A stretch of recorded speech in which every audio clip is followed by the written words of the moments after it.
हजुरहरू नमस्ते सबैजनालाई हेलो म सुख्याङमा म योक्सुमबाट बिलङ गर्छु। यो भिडियो बनाउनुको मेन उद्देश्य के रहेको छ भने आजदेखि 4 दिन अगाडि म वेस्ट सिक्किमको बज्रै भन्ने माउन्टेन माथि है ट्रेकिङ गएको थिएँ। त्यो ट्रेकिङको त्यो जर्नीको एक्सपिरियन्स म तपाईहरुलाई शेयर गर्नु गइरहेछु है। राम्रो अनि नराम्रो पनि है। बज्रै हाम्रो वेस्ट सिक्किमको मल्लीदेखि माथि रहेको छ है। यो टुरिस्टिक एरिया हैन, एकदम इन्टरनेशनल रेरै जान्छ होला है। मोस्ट फ्रिक्वेन्टेड बाई लोकल्स अनि domestic maybe few of them they organized गरेको जान्छ होला है। यो जग्गा जानुको लागि चाहिँ गाह्रो छ। गाह्रो मिन्स त्यहाँनिर कुनै हुड कुनै ट्रेकर सर्टहरू केही छैन। सबै तलदेखि हामी ट्रेकिङ स्टार्ट गरेकोदेखि नै सबै बोकेर जानुपर्छ। टेन्टहरू, खानेकुरादेखि लिएर सबै। अनि माथि पुगेपछि चाहिँ पानीको स्क्यार्सिटी छ है। पानी टाढो छ, पानी बोक्नु पर्यो।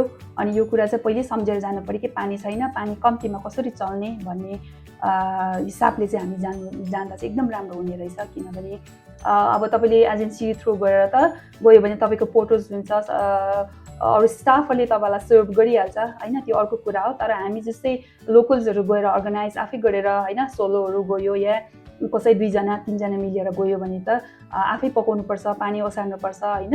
अनि बत्ती छैन, त्यसले गर्दाखेरि गाह्रो हुन्छ। त्यसले गर्दाखेरि चाहिँ जानुभन्दा अगाडि नै पानीको चाहिँ एकदम स्क्यार्सिटी छ। त्यसले गर्दाखेरि चाहिँ प्रिपेयर भएर गएको चाहिँ एकदम राम्रो लाग्यो। प्रोबब्ली यो विन्टरमा मात्रै यो पानीको दुःख होला, ड्युरिङ मनसुन है, स्प्रिङतिर त त्यस्तो नहोला है। मलाई त्यति राम्रो थाहा भएन। एनिवेज माथि गएपछि तपाईँ हेभनमै पुगेको फिल हुन्छ है। 360 डिग्रिज अराउन्ड भ्युज त कहीँ पनि तपाईँले यहाँ वरिपरिको यसमा नथिङ टु कम्पेयर है। Is a unique and it's a very virgin place है। मान्छेले हाम्रो लोकल्सहरू मात्रै फ्रिक्वेन्ट गरेको टुरिस्टिक एरिया होइन। त्यसले गर्दाखेरि एकदम सफा, राम्रो, एकदम राम्रो एनर्जेटिक, एकदम राम्रो भाइब दिन्छ त्यो जग्गामा। एकदम राम्रो लाग्यो मलाई चाहिँ है। अनि बाटो राम्रो छ है, उकालो पनि यस्तो स्टिप छ, उकालो छ, तर त्यति भए हिँड्नु लाइकको बाटो छ। नो कम्प्लेन्स है। मान्छेले बेसी नहिँडेर पनि त्यति बाटो भने थुप्रो भन्नु, तर उकालो चाहिँ एकदम उकालो छ है। मजा आउँछ त्यो उकालो मचाउनु। अनि माथि गएपछि त्यो सुन्दरतालाई इन्जोय गर्नु। आई थिङ्क त्यति नै हामी जान्छ होला। ती नै सबसे बेस्ट लाग्यो है। त्यो चाहिँ राम्रो पनि। अर्को चाहिँ मलाई के लागेको भने नराम्रो चाहिँ है, हामी यहाँ जाँदाखेरि तलैबाट सबै कुरा हामीले अर्गनाइज गरेर बोकेर खानेकुरा है, हामी रेडिमेड जान्छौँ है। बेसी प्याकेट फुड्सहरू बोकेर गएको हुन्छौँ है। अनि अर्को कुरा, you know what this is the bottles है। बोटल्स 3X बोटल्स, हरेक ब्रान्डी बोटल्स है। अनि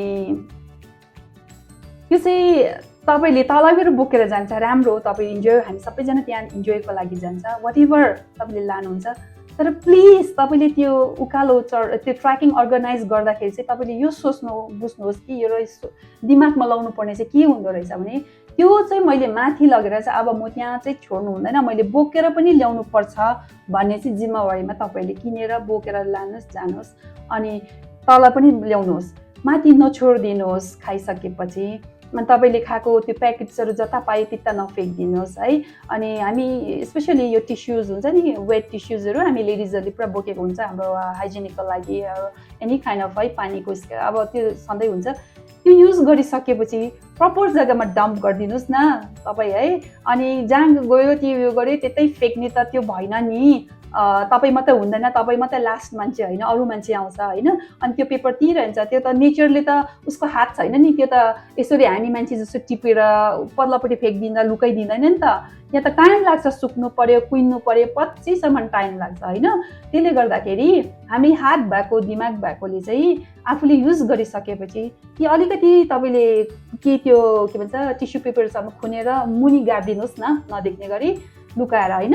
भने चाहिँ के भन्छ अरू त्यो प्याकेट्सहरू खाएको चोकलेट्सहरू, मिठाईहरूको योहरू चाहिँ सानो साइडमा आफ्नो ब्याकप्याकमै बोकेर हिँड्नुहोस् न, त्यति जिम्मेदारी बनिदिनुहोस् भनेर चाहिँ म सबैजनालाई म प्लिज उयो गर्छु है, त्यहाँ जानेहरूलाई जो जानुहुन्छ, ठुलो अङ्कल आन्टी दिदी बहिनीहरू दाजुभाइहरू है, स्पेसली लोकल्स हो हामीलाई है, किनभने यति राम्रो जग्गामा पुगेपछि त्यो फर्स्ट नै बोतल लडिरहेको देख्दा, मेगीको वाइवाईहरूको प्याकेट्सहरू लडिरहेको देख्दाखेरि चाहिँ अब को मान्छे नजान्ने जग्गा है मा गयो, त्यस्तो देख्दाखेरि त हामी अझै पनि के हो, काँचै छौँ कि अझै पनि जिम्मेवारी भन्ने हामीले नबुझेको जस्तो लाग्यो कि हामी त्यहाँ जान्दैन नि त, गाडी पुग्दैन, मान्छे सधैँ गइबस्दैन होइन, जानेहरूले छोड्दै छोड्दै छोड्दै गइरहेपछि आजको 10 वर्षपछि कस्तो हुन्छ होला होइन, त्यति बेला सफा गर्नु गाह्रो पर्छ, बोक्नु गाह्रो पर्छ है, अनि बाटो सजिलो छैन, त्यस कारणले बरु गएर अहिले नै कम्ती कम्ती गऱ्यो भने, ल्याउँदै गऱ्यो भने पनि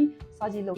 सानो सानो भाइ बहिनीहरू जान्छौँ है, अहिलेको यङस्टर्सहरूलाई है, उनीहरू जाँदाखेरि कति कुरा यो अज्ञानी भएर या आफूलाई अल्छेपन भएर या रेस्पोन्सिबल फिल नगरेर यो नगरे छ भने प्लिज उहाँहरूकोमा यो भिडियो सेयर गरौँ, सबैजनाकोमा पुगोस् कि अबदेखि हाम्रो त्यो जग्गालाई टुरिस्टिक हामी फ्रिक्वेन्ट गर्ने जग्गा हाम्रो स्पटलाई सफा राखौँ भन्ने सबैकोमा मेसेज पुगोस् है, सबैले त्यो कुरा ध्यान राखेर जसरी पनि सफा राखौँ, सफा बसौँ भन्ने हिसाबले यो भिडियो सेयर गर्नुहोस्, सबैको घरमा पुगोस् है, यस्तो राम्रो कुराको आवाज होस् होइन, तपाईँहरूले पनि कसै मान्छेहरूलाई भाइ बहिनीहरूले कसैले छोडेर जाँदैछ भने तपाईँको अब आवाज हुनुपर्छ कि तिम्रो ड्युटी तिमीले ल्याएको, तिमीले खाएको, तिमीले आफै सम्हाल्नुपर्छ भनेर चाहिँ त्यति चाहिँ भन्नु सक्ने हामी नागरिक हुनु पर्यो है भन्ने मलाई लागेको छ।